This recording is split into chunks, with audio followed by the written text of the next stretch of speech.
It has also been a month now since the Christmas blizzard, and now the NFTA is one of the agencies evaluating what they did good and what they can do a whole lot better next time. The NFTA shut down bus and metro rail services early in the morning on December 23rd.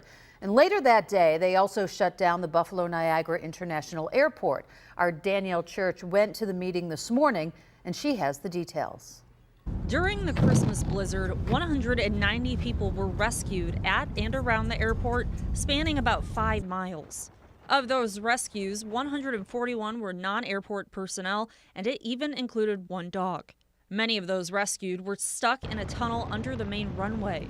Since airport crews could not clear the runway in blinding conditions, they also assisted NFTA police and fire in saving people. We did not have 1 fatality around the footprint of that at Buffalo Airport, and that's a testament to the first responders in the field and the airport personnel. One of those not pleased with the NFTA's response to the storm. We wasn't mentioned one time in that meeting, and our members is the ones affected. Is the ATU, the largest of 13 unions representing workers there. President Jeffrey Richardson says the NFTA only communicated with workers about the storm on Friday, December 23rd. But there was no more communication after that. All the communications came from my office. And by Monday, he says employees were told they needed to come to work. If you don't come to work, you get what you call a miss. So that goes in your record for no call, no show. That's a problem. Why would you give somebody a miss, even if you're going to take it away? Why would you threaten them with that to put their lives in danger?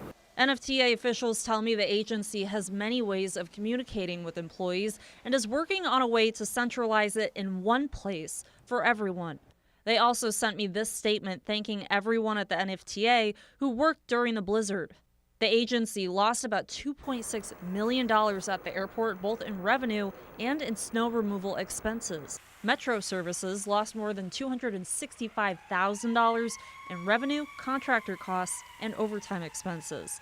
And though they're working on getting FEMA money, if granted, it'll only cover some of their financial loss. Officials there admit it's unlikely that they'll recover all those costs. Danielle Church, Channel 2 News.